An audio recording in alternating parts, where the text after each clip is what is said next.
এক ইহুদি যুবক ছাগল রাখালি করে জঙ্গলে, ওই অবস্থায় জঙ্গল থেকে একটা বাঘ বের হয়ে তার একটা ছাগল খেয়ে ফেললো। ইহুদির যুবক বলতেছে, কি ব্যাপার, এ বাঘ তুমি আমার রিজিকে হাত দিলা কেন? সাথে সাথে আল্লাহ পাক বাঘের জবান আল্লাহ খুলে দিলেন, বাঘের জবান আল্লাহ খুলে দিলেন। বলুন তো, আল্লাহ চাইলে বাঘের জবান আল্লাহ খুলে দিতে পারে কি পারে না? অবশ্যই পারেন, কারণ জবান দিছেন কে? আল্লাহ। যে আল্লাহ জবান দিছেন, যে আল্লাহ মানুষকে জবান দিয়েছেন, এই আল্লাহ চাইলে জানোয়ারকেও দিতে পারেন। যে আল্লাহ জবান দিয়েছেন, ওই আল্লাহ চাইলে মানুষের জবান আল্লাহ কেড়েও নিতে পারেন। আর রহমান আল্লামাল কুরআন খলাকাল ইনসানা আল্লামাহুল বায়ান।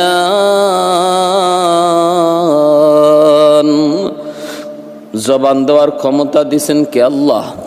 এই জবানের ক্ষমতা, জবান কথা বলার শক্তি দিলেন আল্লাহ। এজন্য আল্লাহ পাক বাঘের জবানটা আল্লাহ খুলে দিলেন। বাঘ এইবার ডাক দিয়ে কয়, নারী যুবক, আমি তোমার রিজিক খাই নাই, আমি আমার রিজিক খেয়েছি।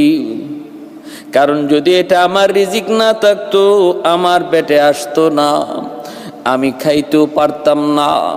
এই কথা বলা মাত্রই যুবক বলতেছে, কি আশ্চর্যের ব্যাপার, বাঘেও দেখি মানুষের মতো কথা কয়, এটা কেমন আশ্চর্যের ব্যাপার, কেমন আশ্চর্যের ব্যাপার।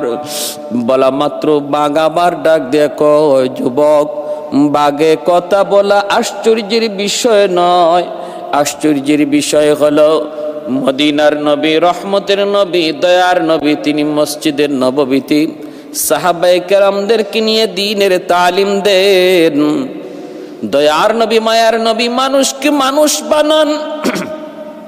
মার গর্ভ থেকে দুনিয়ায় আসলে পরেই মানুষ হওয়া যায় না, মানুষ হতে হয়।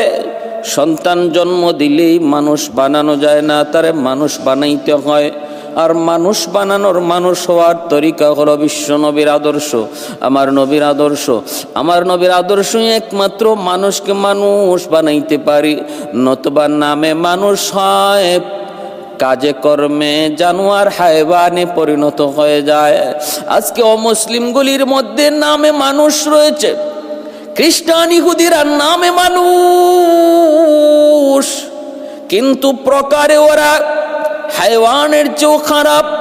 একটা হায়ওয়ান যা করে, মানুষ হয়ে যদি তাই করে, সে হায়ওয়ানের চেয়েও নিকৃষ্ট। কারণ হায়ওয়ান তো অপরাধ করে না যাই না, না বুঝা। মানুষ তুমি যাই না বুঝা, বিবেক থাকার পরেও যদি হায়ওয়ানের মতো অপরাধ করো, তাহলে তুমি হায়ওয়ানের সমান নও, বালহুম আদল।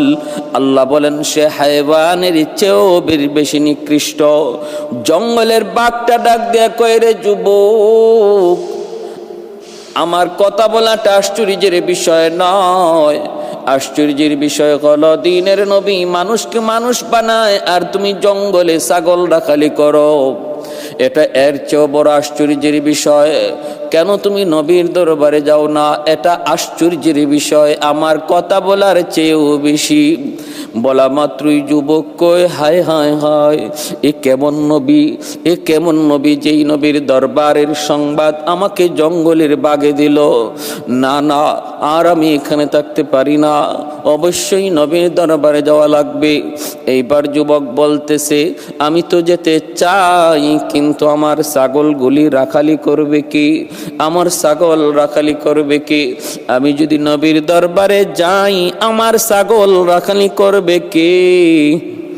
বাঘ তখন ডাক দিয়া বলে, কোনো টেনশন নাই, টেনশন করো না, আমি তোমার ছাগলের পাহারাদারি করব। কেমন কথা কয়! যুবক বলে, হ, তোমার কাছে আমি ছাগলগুলি দিয়ে যাব। আমি পাগল হয়েছি, আমি বুঝি পাগল হয়েছি, পাগল। আমার মাথায় বুঝি কোনো বুদ্ধি নাই। একটা ছাগল খেয়ে ফেলেছ, আমি বলেছিলাম কেন খাইছো? তুমি বলো এটা তুমি তোমার রিজিক খাইছো। এখন যদি ছাগলগুলি তোমার কাছে দিয়া যাই, তাহলে শিয়ালের কাছে মুরগি বাগি দেওয়ার অবস্থা হবে। আইসা দেখবো, এসে দেখবো তোমার কাছে একটা ছাগলও নাই। যদি বলি কি করলা, তুমি বলবা তোমার রিজিক তুমি খাইছ। বাঘ বলতেছে, রে যুবক, মুখ সামলায় কথা বলো, তোমরা মানুষ,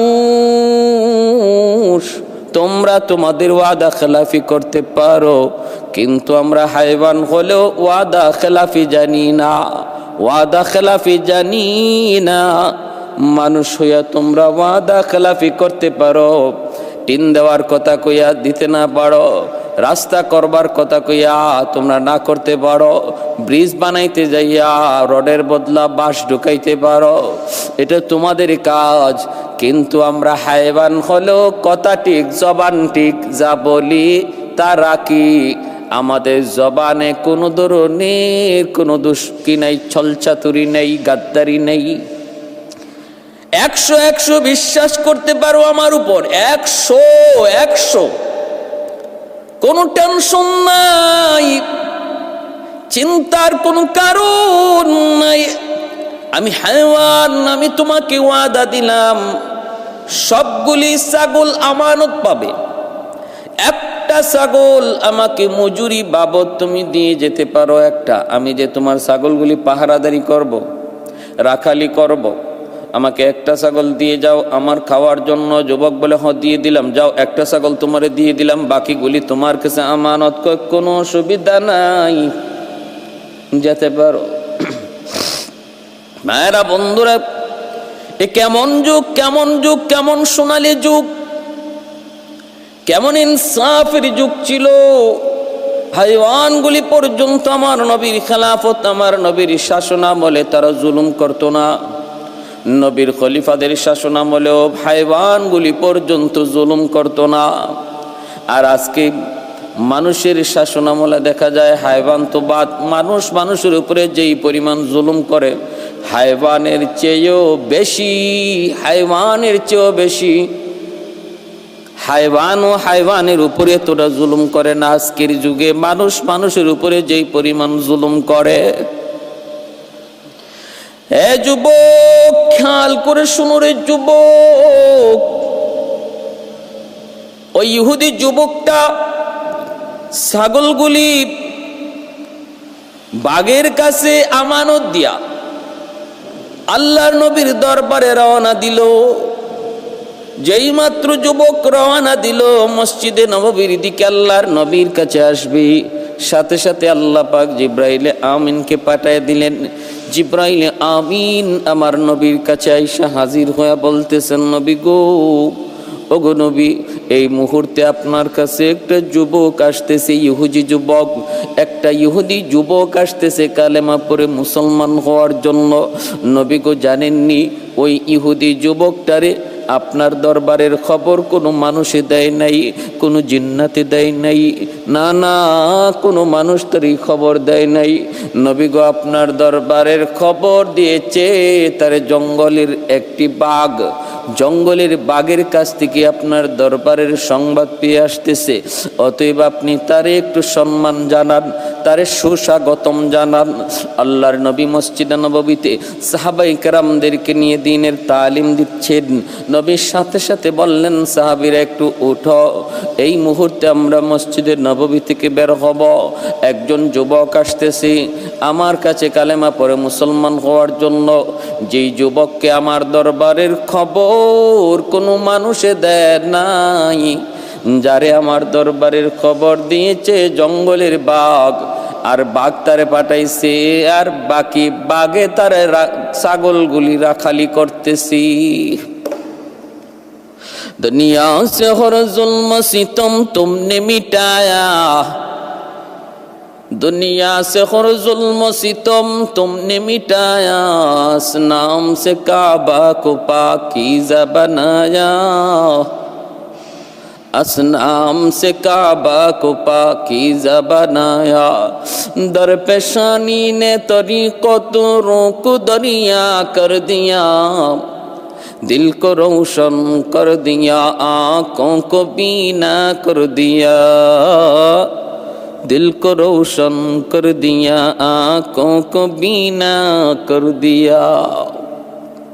আল্লাহর নবী মসজিদে নববী থেকে বের হলেন, রে যুবক। মদিনার সাহাবায়ে কেরাম দুই সারিতে লাইন ধরে দাঁড়ালো। মায়ার নবী মাঝখানে তাকায় রইছেন। ওই যুবকের দিকে যেই যুবক আসতেছে, মসজিদে নববীর কাছাকাছি আসা মাত্র যুবক তাকায় দেখলো ঘটনা কি, ঘটনা কি। আমি আসার আগে আমার আসার খবর নবীর দরবার কেমন করে পৌঁছলো। সাহাবায়ে কেরামদেরকে দুই সারিতে লাইন ধরে দাঁড় করিয়ে মায়ার নবী মাঝখানে তিনি দাঁড়ায় অপেক্ষা করছেন। যুবক কাছে আসলো, আল্লাহর নবী আগায় গেলেন, বুকে জড়ায় নিলেন। মুচকে হাসি দিয়ে মায়ার নবী বুকে জড়ায় নিলেন। যুবক চোখ দিয়ে পানি জড়িয়ে আর কান্দে আর কই, নবী গো, ওগো নবীজি, আমি আসার আগে আমার খবর আপনার কাছে কেমনে পৌঁছলো? আল্লাহর নবী বলতেছেন, যুবক, তোমাকে নবীর দরবারের খবর কোন মানুষে দেয় নাই, দিয়েছে জঙ্গলের বাঘ। বাকি ছাগলগুলি রাখালিও করতেছে ওই জঙ্গলের বাঘটা। এই খবর তুমি আসার আগে আমাকে দিয়েছেন আমার মালিক, আমাকে দিয়েছেন আমার মালিক, পাঠিয়ে দিয়েছেন জিব্রাইলে আমিন।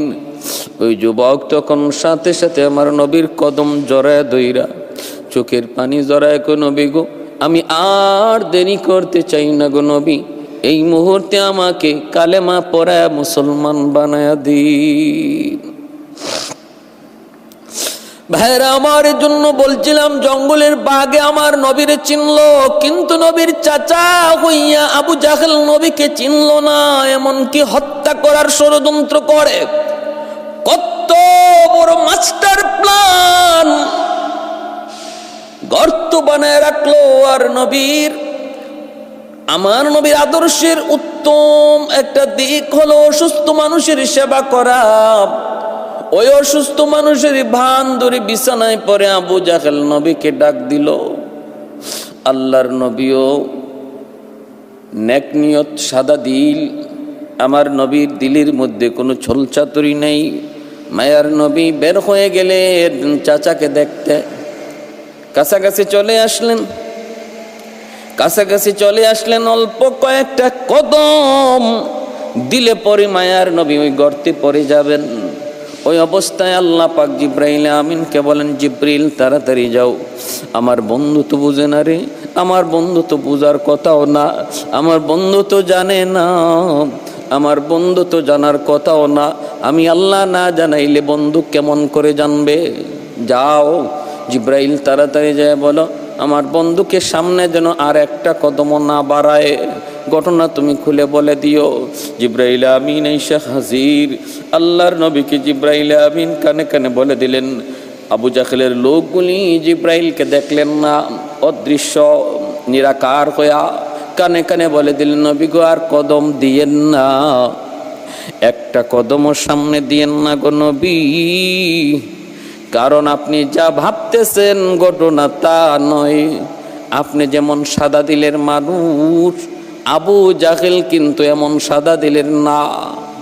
তার ভিতরে রয়েছে নেফাক, তার ভিতরে রয়েছে কালিমা, তার ভিতরে রয়েছে নাপাক, আর আপনার ভিতর হলো পাক।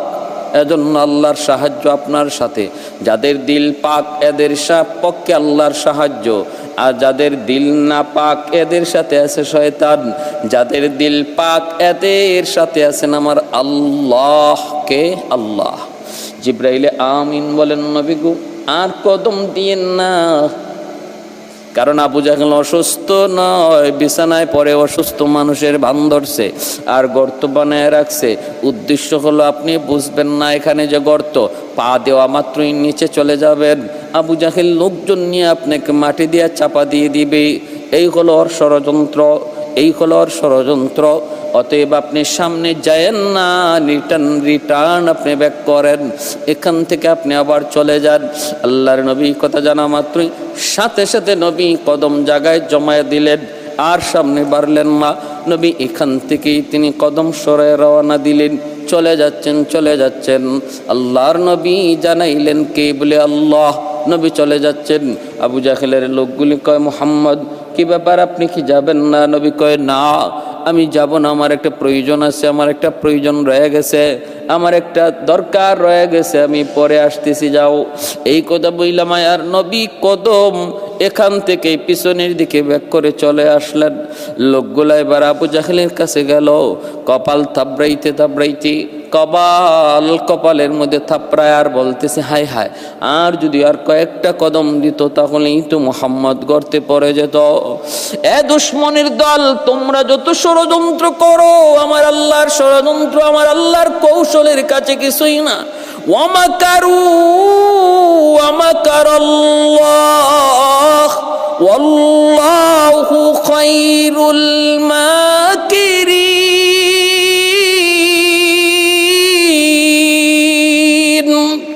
ওরা ষড়যন্ত্র করে আর আল্লাহ কৌশল করেন, ওদের ষড়যন্ত্র আমার আল্লাহর কৌশলের সামনে দুলিশাত। এত কষ্ট করে যেই গর্ত বানাইলো, মুহূর্তের ভিতরে আল্লাহ ধ্বংস করে দিলেন, নস্যাৎ করে দিলেন। আল্লাহ জিব্রাইলকে পাঠায় নবীকে এখান থেকে পাঠায় দিছেন।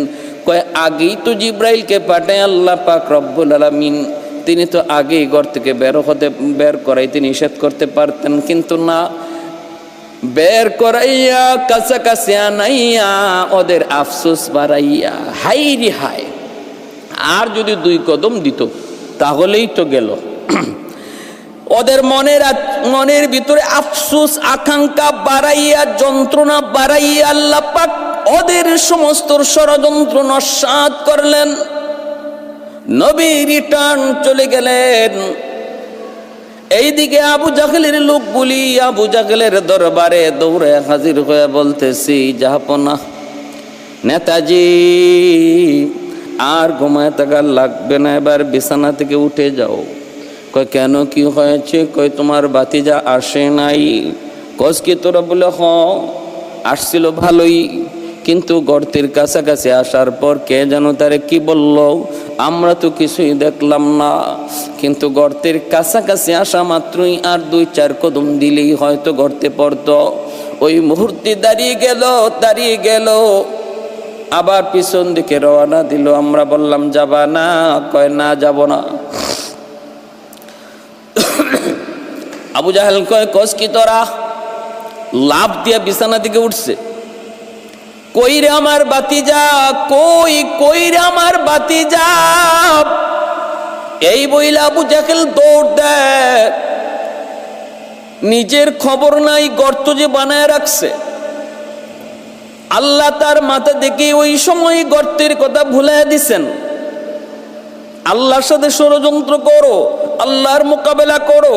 আল্লাহ কেমন ধরাটা ধরে, আল্লাহ যখন ধরে দিশাও পায় না, কেমনে আল্লাহ কখন কি ভুলায় দেয় তাও জানে না। মুসা নবী ফেরাউনের দরবারে, ফেরাউন কয় তোমার আল্লাহরে কও, তোমার আল্লাহ যা পারে আমিও তা পারি। মুসা নবী কয় আল্লাহ, আমার আল্লাহ একজন হায়াত দেয়, মৌত দেয়। ফেরাউন কয় আমিও হায়াত দিই, মৌত দিই। বলে কেমনে? জেল থেকে 2 মানুষ আইনে একজনকে মারলো আর একজনকে জিন্দা ছেড়ে দিল। কয় দেখো, একজনরে হায়াত দিছে আর একজনরে মৌত দিছি। মুসা নবী কয় ওরে হারামি করছে কি? হারামি। এইবার ফেরাউন কি মুসা নবী বলতেছে, ঠিক আছে আমার আল্লাহ সূর্য পূর্ব দিকে উঠায়, পশ্চিম দিকে অস্ত নেয়, তুমি পারলে সূর্যকে পূর্ব থেকে নয় পশ্চিম থেকে উঠাও, পূর্ব দিকে অস্ত নেওয়াও। ফেরাউনি কথা শোনা মাত্রই ফাবুহিতাল্লাযী কাফার, নির্বাক হয়ে গেল, জবাব বন্ধ। আল্লাহ তার মাথা থেকে ওই সময় কথা বলে দিচ্ছেন। কোন কথা? সে যদি বলতো যে না সূর্য তো পূর্ব দিক থেকে আমি উঠাই, পশ্চিম দিকে অস্ত নেওয়াই, সূর্য পূর্ব দিক থেকে আমি উঠাই, আল্লাহকে বলো সূর্যকে পশ্চিম দিক থেকে উঠাই, তো এই কথাটা বলতে পারতো, বইলা সে একটু প্যাঁচ লাগাই দিতে পারতো, কিন্তু মাথা থেকে বুদ্ধি সরাই নিছে কে? আল্লাহ। এজন্য আল্লাহ কখন কার মাথা থেকে বুদ্ধির বাহাদুরি করে কোনো লাভ নাই। আমার বুদ্ধি খুব বেশি, আমার ব্রেন খুব বেশি, আমি খুব চৌকান্ন, আমার কোনো ক্ষতি কেউ করতে পারবে না, আমার কোনো ক্ষতি হতেও পারে না, আমার কোনো লস হইতে পারে না, এমন বাহাদুরি করা ঠিক না। তুমি যত বড় জ্ঞানী হও, যত বড় চৌকান্ন হও, আল্লাহ যখন চাইব তোমার ধরত, আল্লাহ যখন লিখে রাখবো তোমার তকদির কোনো ক্ষতি, তখন দেখবা তোমার বুদ্ধি বিবেক ওই জায়গায় কোনো কাজ করে না। পরে তুমি আফসোস করবা, হায় আমি এত বুদ্ধিমান হওয়া সত্যি এই কথাটা বুঝলাম না কেন, এই ইশারাটা বুঝলাম না কেন। এজন্য বাহাদুরি করে লাভ নাই রে আল্লাহর গোলাম, কোনো কিছুর বাহাদুরি করে কোনো লাভ নাই, বাহাদুরি করা যায় না, কারণ সব কিছু দেওয়া আমার আল্লাহর। ওই বুদ্ধি বিবেক বিবেচনা যুক্তি তর্ক সব কিছু আল্লাহ পাক তোমার ব্রেইনে দিয়েছেন। যখন তিনি চাইবেন এটারে কাজে লাগাইবেন, যখন তিনি চাইবেন তোমার এই শক্তিটারে আল্লাহ অকেজু করে দিবেন, অকেজু। ভাইরা বন্ধুরের জন্য বলতেছিলাম, একটু খেয়াল করে শুনুন, মনোযোগ দিয়ে শুনুন। আবু জাহেল কয়, কই রে আমার ভাতিজা, কই গেলা? কইয়া লাভ দিয়া আবু জাহেল বিছানা থেকে উঠছে, দৌড় দিছে। দৌড় দিয়া নিজেরই খবর নাই, নিজের মাথায় তখন এই চিন্তাটা নাই, আমি তো দরজার সামনে গর্ত বানিয়ে রাখছি। দৌড়টা দিয়াই নিজের গর্তে ধপাস দিয়া পড়ল, নিজের গর্তেই নিজে পড়ল। এইবার আবু জাহেল নিজের গর্তে নিজে পইরা কয়, হায় হায় আমি এটা কি করলাম, আমি এটা কি করলাম, আমি এটা কি করলাম, আমি গর্ত বানাইলাম অথচ আমি খবর রাখলাম না। এ আবুল আমারে উঠা, লোকজন ধরে উঠাইতে গেছে গর্তের ভিতর থেকে। ওই মুহূর্তে আল্লাহ পাক রব্বুল আলামিন গর্তকে বলতেছেন, রে গর্ত তোর ভিতরে কে আইছে তুই জানোস নি? বলে কি কয় আবু জাহেল, এ আমার নবীর দুশ্মন, আমি আল্লাহর দুশ্মন, সাবধান, ওরে আরো নিচে নিয়ে যা, আরো নিচে নিয়ে যা। গর্ত আরো নিচে যাইতে লাগলো, আরো নিচে যাইতে লাগলো। আবু জাহেলও নিচে যায়, আবু জাহেলও নিচে যায়। বাইরা বন্ধুরা, ওই অবস্থা আল্লাহর নবী, রহমতের নবী, মায়ার নবী, দয়ার নবী, তিনি তো তার বাড়িতে ফিরে আসলেন। কিন্তু গর্ত আবু জাহেল রে ভালো করে চিনছে সে যে আল্লাহ রসুলের দুশ্মন। গর্ত যদ্দুর আবু জাহেল বানাইছিল আরো ডাবল গর্ত হয়ে গেল। লোকজন হাত বাড়ায়, লাগাল পায় না। আবু জাহেল কয় রশি ফালা, রশি ফালায়, রশি তো লাগাল পায় না। মই ফালায়, মইও লাগাল পায় না। আবু জাহেল তখন কয়, কি রে, আমি তো এত বড় গর্ত বানাই নাই, এত গভীর আমার গর্ত নয়, তাহলে এত গভীরে কেমনে পুষলাম? ওরা উপর থেকে কয়, নেতা আমাদের কাছে সব, আমাদের কাছে যত আসবাব আছিল তোমাকে তোলার সব শেষ, এখন আমরা বুঝি না কেমনে তোমারে তুলব। আবু জাহেল নিচ থেকে কয়, আমি বুঝে ফেলেছি গন্ডগোল কোন জায়গায়। সমস্যা হলো আমার আসমানে চিকিৎসা চলছে, জমিনে আগুন লাগছে শেরপুর, পানি দেওয়া হয় ফরিদপুর। এই আগুন জীবনে কোনোদিন নিভবে না। আগুন যদি নিবাইতে হয় শেরপুরের আগুনে পানি দাও, চিকিৎসা যদি করতে হয় আসমানে চিকিৎসা করাও। আমার গন্ডগোল কোথায় আমি বুঝে ফেলেছি। আমার বাতিজা মুহাম্মদের কাছে তোমরা তাড়াতাড়ি করে যাও রে। আমার বাতিজা মুহাম্মদ না আসা পর্যন্ত আমাকে কেউ গর্ত থেকে তুলতে পারবে না। লোকগুলা নবীর কাছে চলে আসলো, সেই ডাক দিয়া বলতেছে, মুহাম্মদ, মুহাম্মদ তোমার চাচা আবু জাহেল গর্তে পড়ে গেছি, এখন তারে তুলতে পারি না, কোনোভাবেই তুলতে পারি না। আমাদেরকে পাঠাইছে তোমার সহযোগিতার জন্য, তুমি তোমার চাচাকে তোলার জন্য একটু সহযোগিতা করবানি। আমার নবী, রহমতের নবী, দয়ার নবী, তিনি তখনও রাজি হয়ে গেলেন। অথচ নবী ভালো করে জানেন এই গর্তটা বানাইছিল আমার নবীকে খতম করার জন্য। আজকে ওই গর্তে নিজেই পড়ল। এই কথা জানার পরেও মায়ার নবী বলেন, চলো আমাকে নিয়ে চলো, আমি আমার চাচাকে উদ্ধার করতে সাহায্য করব। সুবহানাল্লাহ। শাফিঈ রুজে জাযা ও যা খতিবে আম্বিয়া, শাফিঈ রুজে জাযা ও যা খতিবে আম্বিয়া, সাহিবে হাউজ লিওয়াজিল খুদা রুজে আতীদ, साहिब हौज़ लिवाज़िल खुदारूज़ अतीद, साहिब असरार ऊना मुस अकबर बरमला, इल्म उ अज अव्वलिनो आखिरी अंदर मजीद, इल्म उ अज अव्वलिनो आखिरी अंदर मजीद, रहमतुल्लिल आलमी खन दश खुदावंद करीम, खल्क़ो खुल्क़ो क़ौलो फ़िअलो हदियो सिमते उ हमीद, खल्क़ो खुल्क़ो क़ौलो फ़िअलो हदियो सिमते उ हमीद। मायार नबी, दयार नबी चललेन आबू जहलके सहयोगिता करबेन। आय आल्लाहर नबी रहमतेर नबी गर्तेर किनारा थेके डाक दिया बोलतेছেন, चाचा जान खबर की? আবু জাহেল গর্তের ভিতর থেকে ডাক দিয়া কয়, ভাতিজা তুমি তো জানোই, তুমি তো ভালো করে জানো, সব তো তুমি জেনে গেছো, সব তো তোমার আল্লাহ তোমারে জানায় দিছে রে ভাতিজা। আমার বুঝ হয়ে গেছে, কারণ আমি এত গভীর কোনো গর্ত বানাই নাই রে, তোমাকে খতম করার জন্য যেই গর্ত বানাইছিলাম এটা তো আরো কম গভীর ছিল। এখন আমি এর ভিতরে পড়ার পরে দেখতে পেলাম গর্ত আরো ডাবল বেশি গভীর হয়ে গেছে। এ ভাতিজা আমার বুঝ হয়ে গেছে, তোমার আল্লাহ তোমারে সব জানায় দিচ্ছে আর আমারে ধরছে, তোমারে বাঁচাইছে। ইন্না বাতুশা রাব্বিকা লাশাদীদ, আল্লাহ যারে ধরে কেউ তারে ছাড়াইতে পারে না। ফেরাউন রে আল্লাহ ধরছে, মুসা নবীর আল্লাহ বাঁচাইছে। নীল দরিয়ার পানি, একই পানি একই রাস্তা দিয়া মুসা নবী পার হয়ে গেছে, ফেরাউন ডুইবা মরছে।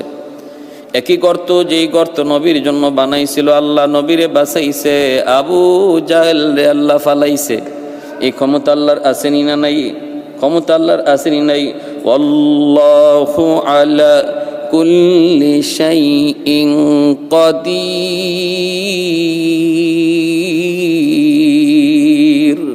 আল্লাহ পাক সব কিছুর উপরে ক্ষমতাবান।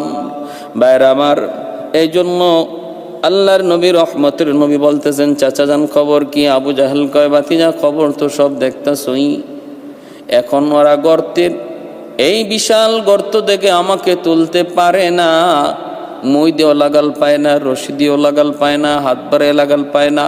আমি তো বুঝে গেছি মামলা কোথায়। ভাতিজা তুমি ছাড়া আমাকে কেউ তুলতে পারবে না, আমার বিশ্বাস হয়ে গেছে, কেউ তুলতে পারবে না। দুনিয়ার কোনো শক্তি নাই আমাকে এই গর্ত থেকে তুলতে পারে, শুধুমাত্র তুমি ছাড়া। আল্লাহর নবী বলেন, চাচা এত দূর যখন আপনি বুঝেন, বাকিটা বুঝেন না কেন?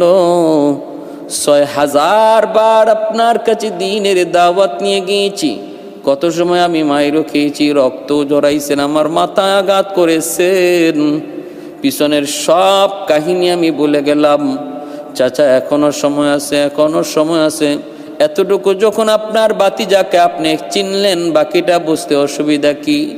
আবু জাহেল তখন গর্তের ভিতর থেকে বলতেছে, ভাতিজা একটু উপরে উঠাও, ঠিক আছে সব হইব, সব কিছু হবে ঠিক মতোই, তোমার যা ইচ্ছা তা পূরণ হবে, আগে আমারে উঠাও।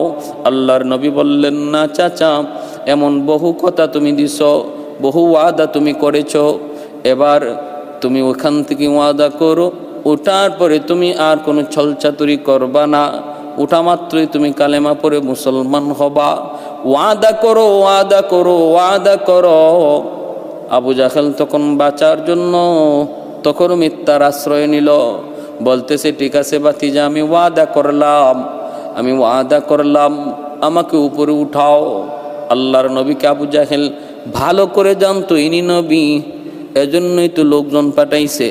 আখনাস বিন সুরাইক জিজ্ঞেস করেছিল, আবু জাহেলের বন্ধু নেতা, একটু কন্ত মুহাম্মদ সত্য নবী না মিথ্যা নবী? আপনি রাতের অন্ধকারে মুহাম্মদের কোরআন তেলাওয়াত শুনতে যান, প্রতিদিন তার কোরআন তেলাওয়াত শুনেন, তারপরে রাতে আপনি এসে ঘুমান, অথচ মুহাম্মদ রে মানেন না। আবু জাহেল তখন বলতেছে, শুন, কথাটা তোরেই শুধু বলতেছি, আর কাউকে বলবি না। আমার ভাতিজা মুহাম্মদ সত্য, 100% সত্য, তার দিন সত্য, সে সত্য নবী, কোনো ধরনের কোনো সন্দেহ নাই, তাহলে মানেন না কেন? কয় মানি না শুধু এক কারণে, মুহাম্মদকে মানলে আমার নেতাগিরি চলবে না, আমার নেতাগিরি চলবে না, আমার সরদারি বাতিল হয়ে যাবে, এজন্যই শুধু মুহাম্মদকে মানতে পারি না। বাকি মুহাম্মদ যে সত্য নবী বিন্দু পরিমাণ এতে কোনো সন্দেহ নাই। এজন্যই তো আবু জাহেল ভালো করে বুঝছে আমার বাতিজা ছাড়া কেউ তুলতে পারবে না, কারণ আমার মামলা আসমানে, চিকিৎসা যদি জমিনে হয় কোনোদিন রোগ সারবে না। এ বাতিজা আগে উঠাও, তারপরে আমি কথা দিলাম কালেমা পড়ব। আল্লাহর নবী রহমতের নবী হাত মোবারক কানা তিনি বাড়ায় দিলেন। নবীজি যখন হাত মোবারকটা বাড়ায় দিছেন আল্লাহ পাক তখন ওই গর্তকে ডাক দিয়ে বলে, গর্তরি তোর কাছে কে হাত পাঠাইছে? কয় আমার বন্ধু হাত পাঠাইছে, চিনচনি? এখন আবু জাহেল লিফটের মতো তুই উপরে উঠায় দে, আমার বন্ধুর হাতে ওর হাতটা লাগায় দে। আল্লাহ পাকের হুকুমে গর্ত আবু জাহেলকে লিফটের মতো উপরে উঠায় দিল। আল্লাহ নবীর হাত মোবারক ধরল, নবী টান দিয়ে আবু জাহেলকে উপরে উঠে নিলেন। উঠানোর পরই নবী বলতেছেন, চাচা যান, এবার আপনি একটু কালেমা পড়ে মুসলমান হইয়া দেখান, ওয়াদা রক্ষা করুন, ওয়াদা পূরণ করুন। অথচ দেখেন কত বড় বেঈমান, পড়ার সময় দেখছে সে যে নিচে যায়, ওঠার সময় দেখছে গর্ত তারে লিফটের মতো উপরে উঠায়। এত বড় মুজিজা, এত বড় নবীর মুজিজা দেখার পরও কপালে হেদায়েত নাই। নবী যখন বলেন ওয়াদা পূরণ করুন, তখনই আবু জাহেল কয়, ভাতিজা তুমি যে এত বড় জাদুকর আমি আগে জানতাম না। নাউজুবিল্লাহ, এত বড় মুনাফিক। কই তুমি যে এত বড় জাদুকর এটা আমি আগে জানতাম না। কি বুঝলেন? হেদায়েত কপালে নাই। হেদায়েত কি নাই? কপালে নাই। এজন্য এমন কথা বলছে, ইন্নাকা লা তাহদি মান আহবাবতা ওয়ালাকিন্নাল্লাহা ইয়াহদি মান ইয়াশা। আমার নবী ভীষণ কষ্ট পেলেন, ভীষণ মর্মাহত হলেন। এইবার আল্লাহর নবী চলে আসলেন বাড়িতে, মনে কষ্ট নিয়ে। নবীর মন অনেক বেজার। আম্মাদান খাদিজাতুল কুবরা রাদিয়াল্লাহু তাআলা আনহা নবীর চোখের পানি মুছেন, সান্ত্বনা দিন আর বলতেছেন, না গো নবী আপনি টেনশন করবেন না, এই দিন নয় আরো দিন সামনে আছে। আল্লাহ একদিন আমাদের সুখের দিন রাখবে। আবু জাহেলের প্রয়োজন নাই, আল্লাহ তার কপালে হেদায়েত রাখে নাই। হেদায়েতের মালিক আপনি নন, আমি নই, কেউ নই। হেদায়েতের মালিক তো আল্লাহ। আমি আপনি শুধু চেষ্টা করে যাব, আমি আপনি শুধু বুঝায় যাব। বোঝানোর দায়িত্ব আমাদের। কার কপালে হেদায়েত জুটবে, কার কপালে জুটবে না, এই খবর আল্লাহর হাতে। ওয়াজ নসিহত করা উলামায়ে কেরামের কাম। কার দিল নরম হবে আর কে নামাজি হবে সেটা জানেন কি? আমার আল্লাহ। ভাইরা আমার, এজন্য বলতেছিলাম আবু জাহেল কত কত ষড়যন্ত্র আমার নবীর বিরুদ্ধে করলো। সর্বশেষ যে মাস্টার প্ল্যানটা করলো, এই মাস্টার প্ল্যানও কামিয়াব হলো না। আল্লাহ আমার নবীকে বাঁচালেন, আবু জাহেলকে ধরলেন। আর ওই চিনল বনের হরিণ, চিনল বনের বাঘ, কিন্তু নবীর চাচা হইয়া নবীকে চিনল না। আমি আপনি আমরা যারা নবীর উম্মত দাবি করি, নবীর আশিক দাবি করি, শুধু দাবি করলেই হবে না। আমার নবীর আদর্শকে যদি আমরা মানি, ফলো করি, নবীর সুন্নতকে যদি নিজের জীবনে প্রতিটা অঙ্গে অঙ্গে আমরা, প্রতিটা জায়গায় আমরা সেটাকে গ্রহণ করি, তবেই নবীর একজন সত্যিকারের আশিক রাসূল হওয়া সম্ভব। আল্লাহ আমাদের সবাইকে আমার জীবনে, আমাদের প্রত্যেকের জীবনে নবীর আদর্শকে বাস্তবায়ন করার তৌফিক দান করুন। ওয়া আখির দাওয়ানা আনিল হামদুলিল্লাহি রাব্বিল আলামিন।